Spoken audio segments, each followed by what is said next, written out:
94.3 WYBC, the rhythm of the city. Welcome back to another episode of the Electric Drum on a beautiful Sunday evening. I hope your Sunday is being great to you. I am Wanda Coppage. I have another great community leader. I know this is going to be a great conversation. Uh, one of many I've had with this beautiful young woman. So, Miss Melissa Singleton is here with us this evening. Melissa, how are you? I'm doing great. Thank you for asking. Hope you're well also. Oh, I'm very well. And thank you for joining us again because I just had lunch with you last week. Yes, you did, and that was amazing. So thank you for that too. I'm loving Absolutely. WYBC. Absolutely. But when I spoke to her, and you have to forgive me if I end up saying the same thing, I'm used to calling you Trell, but I Hmm. am going to keep it professional and I'm going to try my best to say Melissa. When I spoke to you last, I told you you are involved in so much here in New Haven in the community that I wanted to make sure we spoke on the electric drum. So I thank you for coming back. If you are not familiar with Melissa Singleton, allow me to introduce just a little bit and she'll elaborate. She currently is the commissioner on the Commission of Equal Opportunity within the city of New Haven. She is the proprietor of Unique Mobile Notary Services. She is a mother of two. She is the recent recipient of the Community Service Award presented by Bereavement Care Network. Shout out to Bereavement Care. She has a passion for New Haven, for community, for education, and for our youth. And if I'm not mistaken, it was because of the youth that we spoke a few years ago. There was a first time pop up shop or something you did. Tell us a little bit about that. Yes, a few years ago, I collaborated with Riri Life, and I reached out to her to try to show more recognition for the youth. And yeah, I decided to do a youth pop up shop, which showcased just all young entrepreneurs that have businesses, that started businesses. Just to get them out there, to get their names out there, and then to have people support them and know that our youth are, that they are youth that are doing good things and that are trying to build businesses at a young age. So I Absolutely. wanted It to was the recognize first in the city, right? The first one we ever that. had. Where are we with that? Are you continuing with that? It's funny that you said that, because I actually am going to work on putting another one together this year. I already started working on it. Nice. I've been in contact with Riri, which she's no longer in the state, but I still have connections with her. So I reached out to her to try to work out a designated location, like a nice location to have the event at, and then also start working on getting the youth that are entrepreneurs or business owners. So, if there are any youth or entrepreneur business owners or small businesses, yes, please have them reach out or contact me, because I am putting together the second youth pop up shop for this year. Yes. Absolutely. All about creating wealth. And it starts when they are young, right? We have to train them with that mindset. I love that. Please keep us in the loop of what happens with that so we can definitely promote it for you and tell everyone about it. Great. Thank you. I will. No problem. So, speaking of businesses, you have your own. You're the Unique Mobile Notary Services. This is something new. When did you become a? Is it a notary? When did you become a notary? I became a notary around 2016. I was still employed, so I became a notary. Didn't really have too much knowledge of it, but I did it because I wanted to assist with some of the veterans that were coming into the hospital. And I wanted to be a notary for myself, even though I was working at the VA hospital at the time. But it wasn't really until um, I want to say maybe like 2019 or so, around the time of the pandemic. And then after I retired, is when I really wanted to take the business up a notch. And I came up with the name. And then from there, I'm just growing it I and know just looking forward to, the growth of the business. what I love about it is the ideas surround or around business is to find where there's a gap, where there's a void, and Right, fill the void. And you said during the pandemic we were all in the house, but we still need things notarized. right. So you said, "Well, I'm going to come to you and take this business on the road." I absolutely love that. And you said you started this when you were working at the VA hospital. What were you doing at the VA? At the VA hospital, I was a medical support assistant. We dealt with everything from emergency room to to deaths, Mm. to everything that took place within the enrollment process of veterans. So, and I was there for over 20 years until I Wow. retired in 2020. Wow. And I mentioned this is again Melissa Singleton.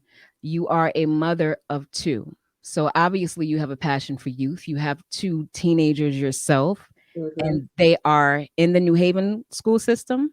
Actually, my daughter is 20. She turned 20 on the 24th. Stop. So yes, my oldest is not in school. She's 20 years old, and my son is yes, he's in school. He's a sophomore at Notre Dame. So how, as a mother of two, raising them, obviously they were raised here in New Haven. You were born and raised in New Haven. No, No, you're not I born was and raised in New Haven? I was raised in New Haven, but I was born in South Carolina. So I was born in Georgetown, South Carolina, and Nice.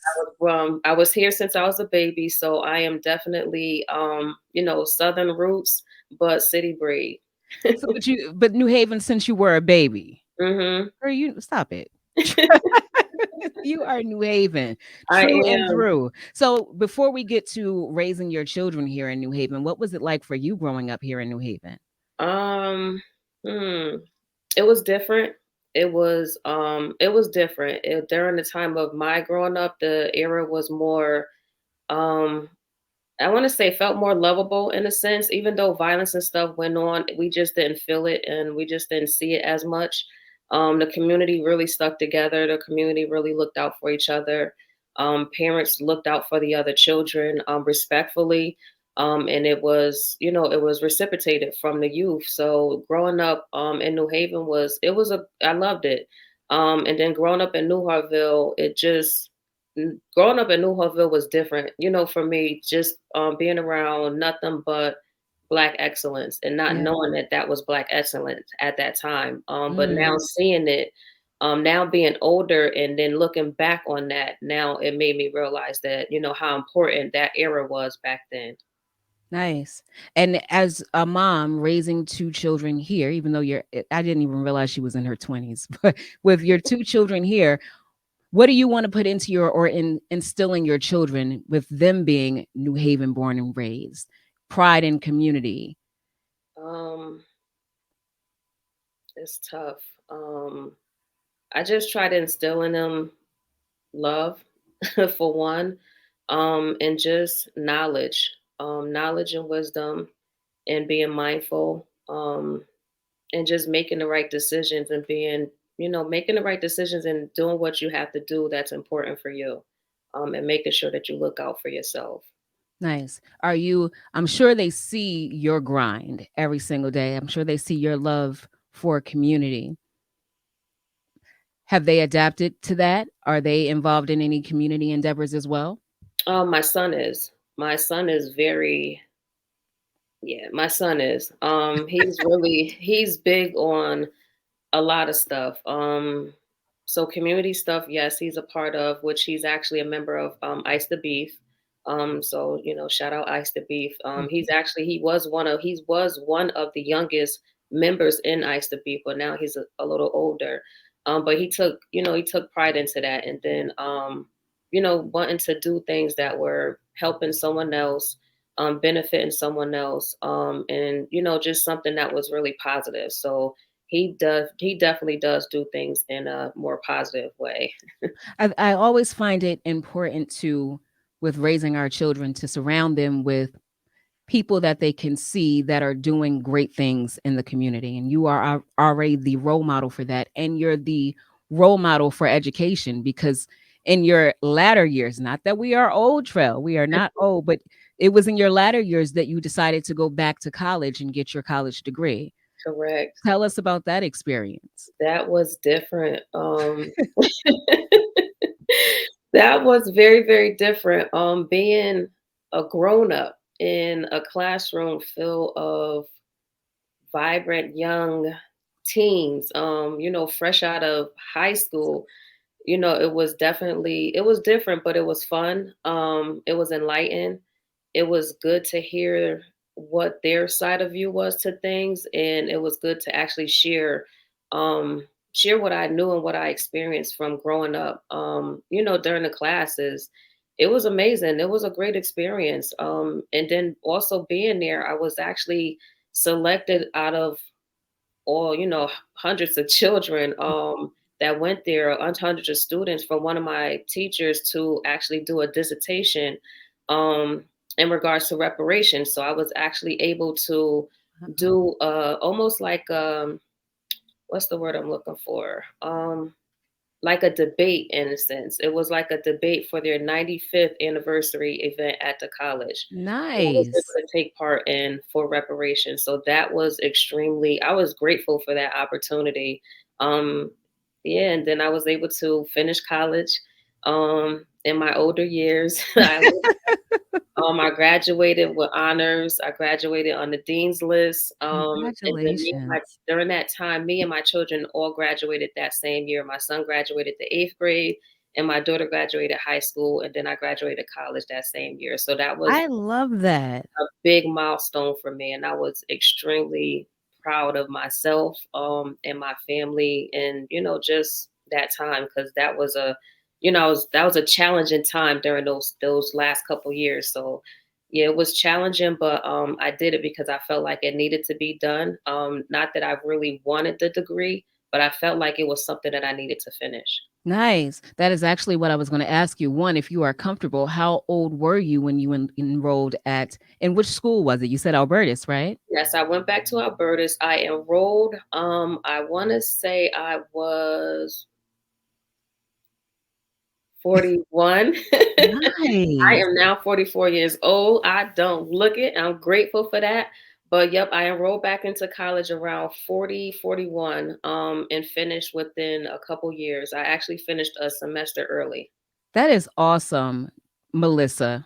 I'm trying not to say Trell. That is awesome. At 40 something years old, you said your son was on his way to high school, your daughter was coming out of high school. Why in that moment? You said you felt the degree was something that you needed to have, but why then? Why did you feel that was the right moment? Because that was a break. I was in what you called a down moment. In that moment, during that whole time, I was, oh, you can kind of say like rock bottom. Just Mm, about, I was in a rock bottom moment, dealing with a lot of stuff, dealing with stuff that I was going through, working at the VA. And there was a lot of stuff going on, and I needed to do something that changed my direction of thinking and my mindset, and that had me focused, and then something that I was able to just kind of benefit from. So that's what really made me decide to kind of go back to school. And then what made me go back was talking to one of my aunts, who's my second great aunt, I believe she is. mhm. And she's the last living aunt in our family, and she's in her 90s. And she Amen.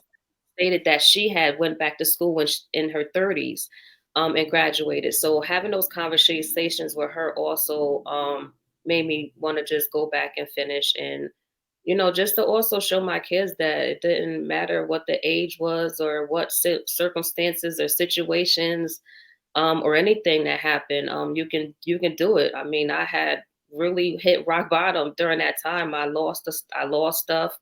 And I was catching a bus to school with my daughter. We was both catching the same city bus to school. So, Wow. it kind of, it was a learning experience. It was a grateful experience. Um, and I'm not ashamed of none of it. As It's you part of and life. you shouldn't be. Because sometimes what we refer to as rock bottom is just the start to a new chapter or even a new book. Is starting from the beginning, and the journey is absolutely beautiful. Because look at you now with a testimony. I know there is someone listening that is 30, 40 plus that on the fence, should I go back to school? And you just said, yes, it's time to go. Why Yeah. not? How has your life changed since you graduated?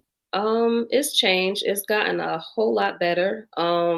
Even though, life has happened these last few years, which that has been um a struggle. Mhm. But for the most part, life has been good. I don't use the degree, but I have it. But I think in a sense I kind of still use it because I graduated with in human services. So in a sense, what I do still involves that.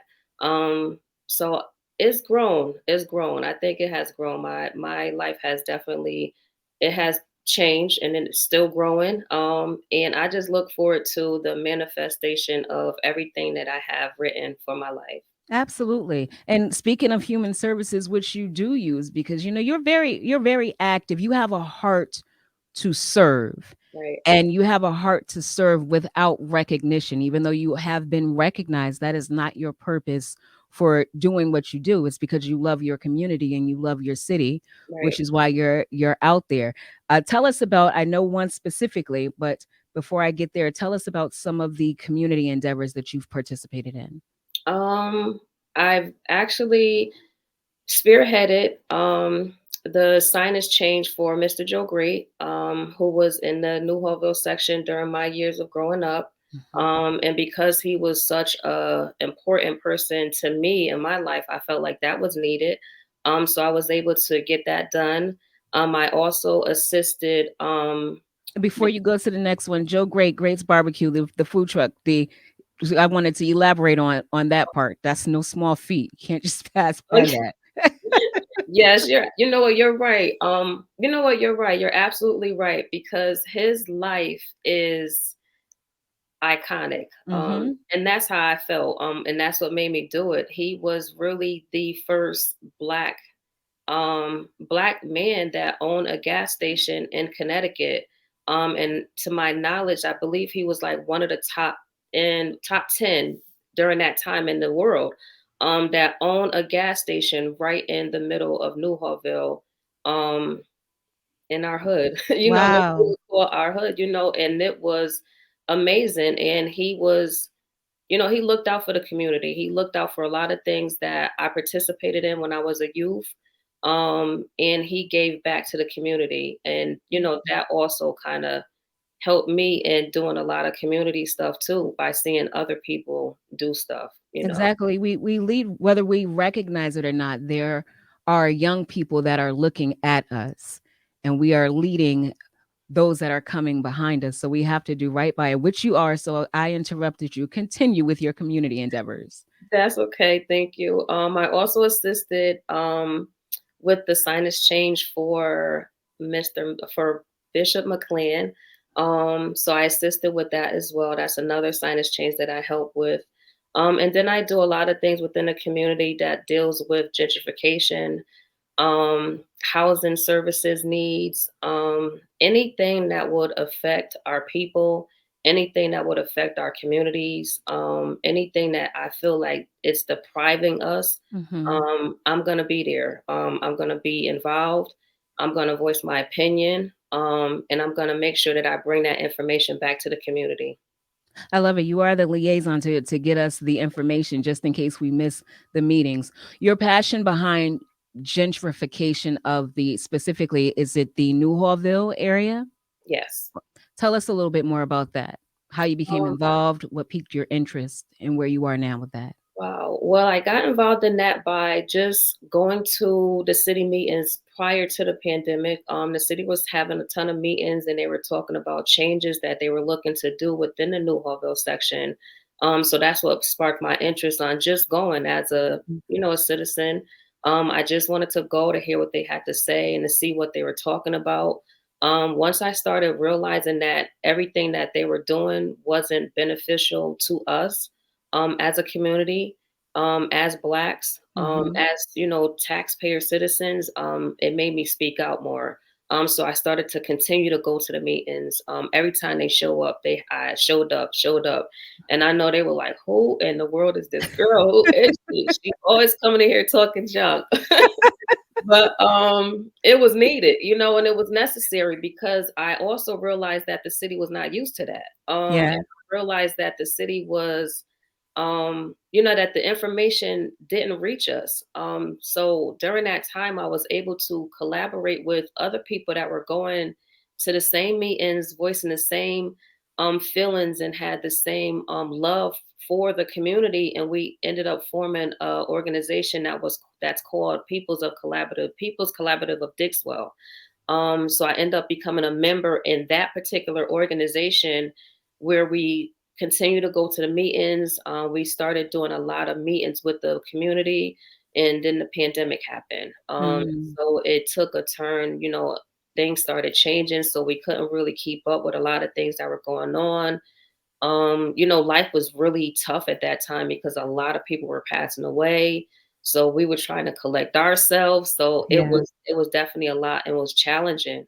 But then, with the pandemic starting to die down, other organizations started. I became a member of Community Economic of Development Partnership, and that's another organization that I decided to be part of and just try to help where I fit in, where I can, when I can. But then for the most part, I really just make the moves on my own, honestly. And I just try to assist, wherever I can with other organizations. But for the most part, I just make moves the way that I see fit, because it's just better that I do it the way that makes me comfortable. Absolutely. If you see a need, you just go in there Right. and attack it, which led you to tell us about this position, the commissioner for the Commission of Equal Opportunity within the city of New Haven. Tell us about that.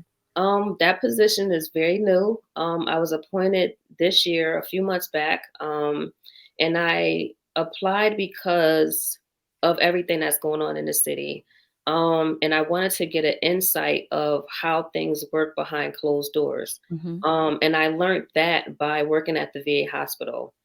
Instead of just being an employee, I ended up being a union officer. So being a union officer for over 7 years, that gave me another spirit and drive of people for the people, standing up for the people, speaking up for the people, and sharing the voices of those that choose to be silent. And that's how I am now as far as the community, and that's what made me decide that I wanted to become a commissioner. But then, based off my background, I was appointed to the Commission of Equal Opportunities. We haven't had too many meetings, so I'm still getting used to the position. We're still meeting, but I'm still getting a feel for how the city works behind closed doors so that Okay. it can help me be able to be in a better position to bring that information to the public and then also find a way to help. So I was gonna ask, what does the position entail? But is it a newly established position? It's not a newly established position because the commission was always there. Okay. It's just new for me. Okay. So I'm still getting used to the structure, and the foundation of how the organization is ran or how the commission is ran and what's expected from the commissioners, going to the meetings, what is our position and our duties. Right. So that part I'm still learning and I'm still getting comfortable with. So we're still having meetings, which I think we have one next week, Mhm. or 2 weeks, I believe. And then, I'm still getting used to position, so I'm still learning it, so I can be able to articulate it a lot better. But it's really just making sure that a lot of the construction work and bills that are being done within the city, that they're meeting the guidelines of equal opportunity. I'm sorry, for equal opportunity for all. So they have to have a certain amount of minorities, women, and things of that sort. So So it's that like diversity within the right. hiring process. Okay. And Hmm. I know you're gonna do great things in that position. Does it spotlight, or maybe not this particular organization, but any of the other ones, do they address possible solutions to a lot of the issues that we face here in the city, specifically the gun violence that's going on? I don't think that commission does per Okay. se, directly.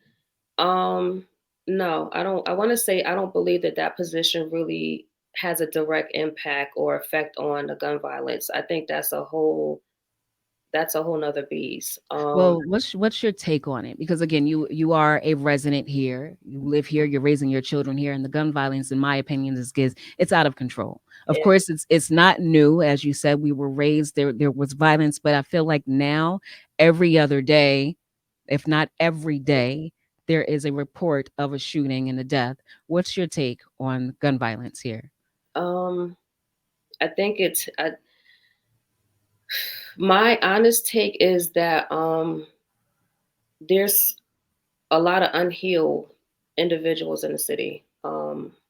And there's a lot of things that are going on in the city that aren't being addressed, um, and that they're doing. I feel as though that a lot of the gun violence issues are, we don't know why they're happening. If Mhm. there was a way for us to get to the core of the problem, then we'll be able to help. Trying to find out who the youth are, because a lot of times you hear the blame on the parents. And that alone bothers me, because the youth are the youth. You can't change the change mind. The environment plays a part on things that are going on in the city. um this pandemic plays a part in things that are going on as well. We don't know what's going on in the households. We don't know the structures of the families. We don't know the foundations of the families. So a lot of things take has there's just a lot going on. Yeah, Social media plays a huge part of it, and it's sad because we don't know where the guns are coming from, but it just seems like there's way one too many guns in the streets for the wrong people. And absolutely. the laws that they're trying to implement are not helping us, is hurting the public, because the laws that they're trying to restrict and put into place are affecting people that have license to carry the guns. And we're not the ones that with the issue. The issue are the people that are getting the guns. Where are they getting it from? Where are they coming from? Who are these youth? You can't just automatically point the finger at the parent, because it's not always the parent's fault. And a lot of people don't realize that there's parents that are in these households that have tears before the violence. They have Yeah. tears before the caskets. They have tears before before all of that stuff. Like, there's conversations that go on in the household to try to prevent that before it happens. But once that child realizes that this is the life that they want to live and this is the environment that they want to be a part of, it's hard pulling them out of that. Even though that they know that they lose their friends, they lose their families, to these issues of gun violence, is they still find some reason to want to be a part of that lifestyle, knowing the effects and how it hurts others. It just hurts everybody. Absolutely. A community as a whole, which is why I appreciate, and once again, shout out to organizations like Ice the Beef.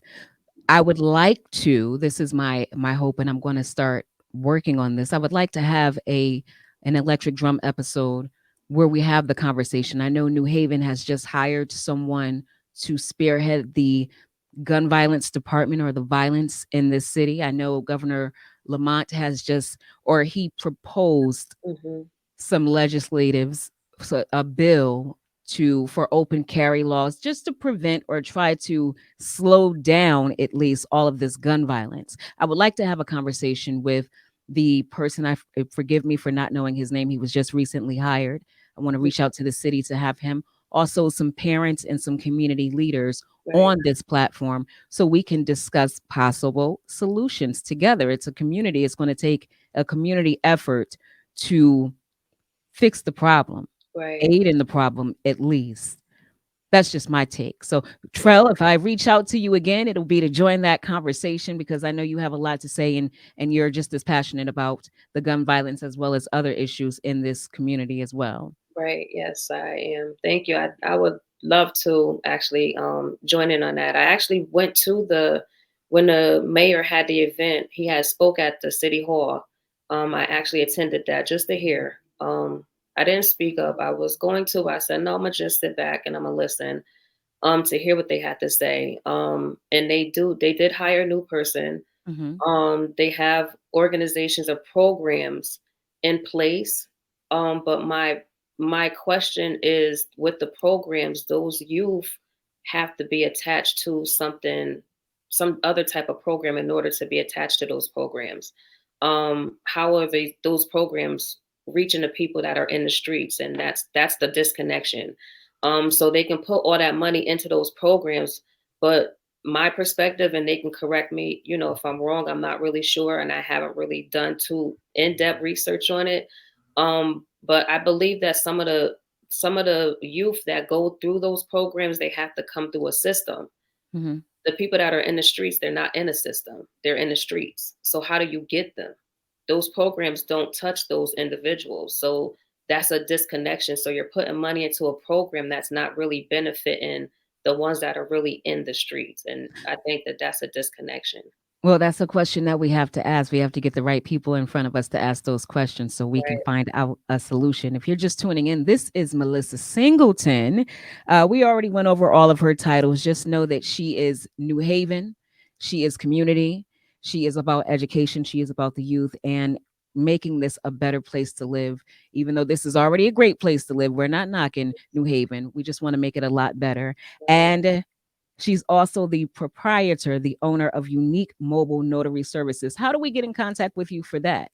And to get in contact with me for my mobile services, I can be reached by email, and my email address is extremely long, but it is Melissa, Melissa, my middle name, Lytrell, Lyttrelle, and it's at uniquemobilenotaryservices.com. Or you can call me at 203-540-9635. Or if you want, just reach out to me, us here at YBC, and we will connect you with Melissa Singleton, aka Trell, for everything that she is involved in. She's a definite person in this community that wants to help and give back. You have a heart to serve. I love that about you, and I Thank pray you. that it continues for you. Thank you. I appreciate you as well. No problem. You've been listening to the Electric Drum. You have more great music coming in. Please don't touch the dial. It's going to get better with this R&B. I am Wanda Coppage. Join me again next Sunday for another great conversation right here in New Haven. Be well, be blessed. Enjoy the rest of your Sunday.